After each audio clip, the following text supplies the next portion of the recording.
Okay, so I just did a biofeedback on my dog, and then we have to go in and kill the parasites and bacteria and germs whatever we found.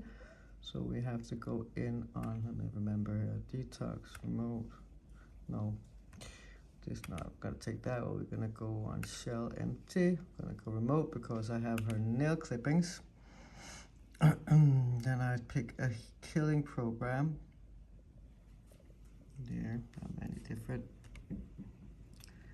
And this, if I can read it for you, but you can read yourself. It's waveforms, you know. So it ensures the destruction of pathogens. Yeah. So this program could just run usually minimum 4 days, sometimes a week. You take a new biofeedback. So yes. So we picked the preset of killing, then I gotta find the programs.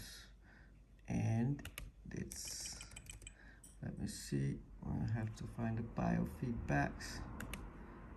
I'll do like this, and I'll go down the bottom, there's a lot. Whoop. The last ones I just took here, last three, current, an angle, and a current angle. Pick those, they're here.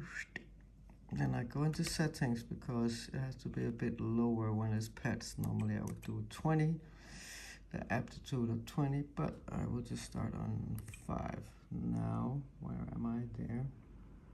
In and out, 5.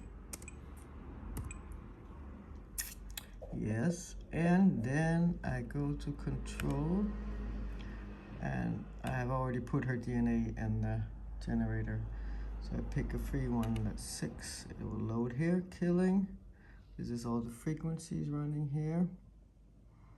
That's been found as hits in her system. And I press start. It's gonna run, it says its estimated runtime is 1 hour, that's nothing. So it's just gonna run, and I'll keep it running there for, yeah, 4 days, a week. I'll take some note. Super simple, it can be anything from worms and ringworm, heartworms, different bacteria, fungus, or whatever. So I don't really have to know, as she's not sick. I'm just doing as preventive and to just do some checkups on her. Very, very smart. Ciao for now.